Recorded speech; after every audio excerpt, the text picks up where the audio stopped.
ಎಲ್ಲ ಮಕ್ಕಳಿಗೂ ಕೂಡ ನಮ್ಮ ಯೂಟ್ಯೂಬ್ ಚಾನಲ್ಗೆ ಸ್ವಾಗತ. ನಿಮಗೆ ನಮ್ಮ ವಿಡಿಯೋಸ್ ಇಷ್ಟ ಆಗ್ತಿದ್ರೆ ಪ್ಲೀಸ್ ನಮ್ಮ ಚಾನಲ್ನ ಸಬ್ಸ್ಕ್ರೈಬ್ ಮಾಡ್ಕೊಳ್ಳಿ. ಕನಕಪುರ ಕಾಡಲ್ಲಿ ಒಂದಿನ ಜೋರಾಗಿ ಮಳೆ ಸುರಿತಾ ಇತ್ತು. ಸಿಡಿಲು ಕೂಡ ಜೋರಾಗಿಯೇ ಇತ್ತು. ಅದೇ ದಿನ ಹೊರಗಡೆ ಆಹಾರ ಹುಡುಕಲು ಹೋಗಿದ್ದಂತಹ ಮಿಂಕು ಪಕ್ಷಿ ಆ ಮಳೆಗೆ ತನ್ನ ಗೂಡಿನ ಹತ್ರ ಬರ್ತಾ ಇತ್ತು. ಜೋರಾದ ಗುಡುಗು ಅದಕ್ಕೆ ಬಡಿಯಿತು. ಪಾಪ ಮಿಂಕು ಆ ಸಿಡಿಲಿನ ಬಡಿತಕ್ಕೆ ಒಳಗಾಗಿ ನೆಲಕ್ಕೆ ಬಿದ್ದು ತನ್ನ ಪ್ರಾಣವನ್ನು ಕಳ್ಕೊಳ್ತು. ಸತ್ತ ಮೇಲೆ ಮುಕ್ತಿ ಸಿಗದಂತಹ ಮಿಂಕು ಆತ್ಮ ಆ ಕಾಡಲ್ಲಿ ರಾತ್ರಿ ಇಡೀ ತಿರುಗಾಡ್ತಾ ಇತ್ತು. ಜೋರಾಗಿ ಕಿರುಚಿ ಬೊಬ್ಬೆ ಹೊಡಿತಾ ಇತ್ತು. ಕಾಡಿನ ಬೇರೆ ಪಕ್ಷಿಗಳಿಗೂ ಕೂಡ ತೊಂದರೆ ಮಾಡ್ತಾ ಇತ್ತು.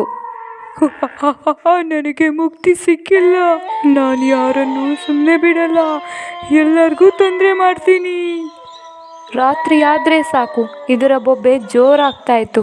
ಕನಕಪುರ ಕಾಡಲ್ಲಿ ರಾತ್ರಿ ನಿಶಬ್ದ ಆವರಿಸ್ತಾ ಇತ್ತು. ಈ ಭೂತದ ಭಯ ಬರ್ತಾ ಬರ್ತಾ ಎಲ್ಲ ಪಕ್ಷಿಗಳಲ್ಲೂ ಆವರಿಸ್ತು. ಎಲ್ಲ ಪಕ್ಷಿಗಳು ಕತ್ತಲಾಗೋದ್ರೊಳಗಡೆ ತಮ್ಮ ಗೂಡನ್ನು ಸೇರಿಕೊಂಡು ನಿದ್ರೆಗೆ ಜಾರ್ತಾ ಇದ್ವು.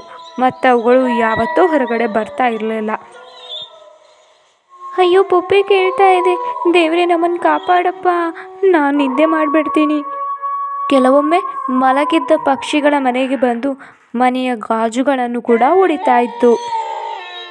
ಅದೇ ಕಾಡಲ್ಲಿ ಚಿಂಕು ಪಕ್ಷಿ ಅವಳ ಮಗಳೊಂದಿಗೆ ವಾಸವಾಗಿದ್ಲು. ಅಮ್ಮ ನೋಡಮ್ಮ, ಶಬ್ದ ಬರ್ತಾ ಇದೆ, ಏನಾದರೂ ಮಾಡಮ್ಮ, ನನಗೆ ಶಾಲೆಯಿಂದ ಬರೋಕ್ಕೂ ಕೂಡ ತುಂಬಾ ಭಯ ಆಗುತ್ತೆ. ಅಮ್ಮ, ಯಾವುದಮ್ಮ ಆ ಭೂತ? ಯಾಕಮ್ಮ ನಮಗೆ ಈ ಥರ ತೊಂದರೆ ಕೊಡ್ತಾ ಇದೆ? ಅಮ್ಮ, ನನಗೆ ತುಂಬಾ ಭಯ ಆಗ್ತಿದೆ ಅಮ್ಮ ಅಂತ ಚಿಂಕುನ ಮಗಳು ಹೇಳಿದ್ಲು. ಪುಟ್ಟು, ನಾನೇನಾದರೂ ಒಂದು ಉಪಾಯ ಮಾಡ್ತೀನಿ, ನೀನು ಹೆದರ್ಕೋಬೇಡ, ಹೋಗಿ ಮಲ್ಕೋ, ಅಮ್ಮ ಇದ್ದಾಳಲ್ಲ, ಯಾಕೆ ಹೆದರ್ಕೋತೀಯ ಅಂತ ಮಗಳಿಗೆ ಧೈರ್ಯ ತುಂಬಿದ್ಲು. ಕನಕಪುರ ಕಾಡಿನ ಪಕ್ಕದ ಊರಲ್ಲಿ ಒಬ್ಬ ಮಂತ್ರವಾದಿ ಇದ್ದ. ಚಿಂಕು ಅವನನ್ನು ಹುಡುಕೊಂಡು ಅವನ ಬಳಿಗೆ ಬಂದ್ಲು. ಸ್ವಾಮಿಗಳೇ, ನಮಗೆ ಸಹಾಯ ಮಾಡಿ, ನಮ್ಮ ಕಾಡಲ್ಲಿ ಯಾವುದೋ ಒಂದು ಭೂತ ನಮ್ಮನ್ನು ತುಂಬಾ ಹಿಂಸಿಸ್ತಾ ಇದೆ. ರಾತ್ರಿ ಆದರೆ ಸಾಕು ನಾವೆಲ್ಲ ಭಯದಲ್ಲೇ ಬದುಕುವಂಥ ಪರಿಸ್ಥಿತಿ ಬಂದಿದೆ. ದಯವಿಟ್ಟು ಇದಕ್ಕೆ ಪರಿಹಾರನ ಹುಡುಕಿ ಮಹಾಸ್ವಾಮಿ ಅಂತ ಚಿಂಕು ಆ ಮಂತ್ರವಾದಿನ ಕೇಳಿದ್ಲು. ಖಂಡಿತವಾಗಿಯೂ ನನ್ನ ಬಳಿ ಪರಿಹಾರ ಇದೆ, ನಾನು ನಿಮಗೆ ಸಹಾಯ ಮಾಡ್ತೀನಿ, ನೀವೇನು ಹೆದರ್ಕೋಬೇಡಿ, ನೀವಿನ್ನು ಹೊರಡಿ ಅಂತ ಅವನು ಧೈರ್ಯ ತುಂಬ್ದ. ಓಂ ಭೀಂ ಭೂಂ ಭುಸ್ ಸ್ವಾಹ. ಯಾರು ನೀನು? ಯಾಕೆ ಕನಕಪುರದ ಕಾಡಿನಲ್ಲಿ ಅಪಾಯಗಳನ್ನು ಮಾಡ್ತಾ ಇದೀಯಾ? ಬಾ ನನ್ನ ಎದುರಿಗೆ ಅಂತ ಅವನು ಮಂತ್ರ ಹೇಳಿದ ತಕ್ಷಣ ಜೋರಾಗಿ ಬೊಬ್ಬೆ ಇಡ್ತಾ ಮಿಂಕು ದೆವ್ವ ಅವನ ಮುಂದೆ ಬಂದು ಪ್ರತ್ಯಕ್ಷ ಆಯಿತು. ನೀನೇನಾದು ಪಕ್ಷಿಗಳಿಗೆಲ್ಲ ತೊಂದರೆ ಮಾಡ್ತಾ ಇರೋದು? ಯಾರು ನೀನು? ಯಾಕೆ ಈ ಥರ ಮಾಡ್ತಿದ್ದೆ ಹೇಳು. ಬೇಡ, ನನಗೇನು ಮಾಡಬೇಡ, ನಾನು ಹೇಳ್ತೀನಿ.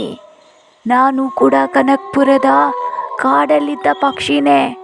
ಒಂದಿನ ಜೋರಾದ ಮಳೆ ಸಿಡಿಲಿಗೆ ಬರ್ತಿದ್ದಾಗ ನನಗೆ ಸಾವು ಸಂಭವಿಸಿತು. ಇದರಿಂದ ನನ್ನ ಆತ್ಮಕ್ಕೆ ತೃಪ್ತಿ ಸಿಗದೆ ನಾನು ಆ ಕಾಡಲ್ಲೇ ಅಲಿತಾ ಇದ್ದೀನಿ. ನನಗೆ ನೀನು ತೃಪ್ತಿ ಕೊಡಿಸಿದ್ರೆ, ನನ್ನ ಆತ್ಮಕ್ಕೆ ಶಾಂತಿ ಲಭಿಸಿದ್ರೆ ನಾನು ಖಂಡಿತ ಈ ಕಾಡನ್ನು ಬಿಟ್ಟು ಹೋಗ್ತೀನಿ.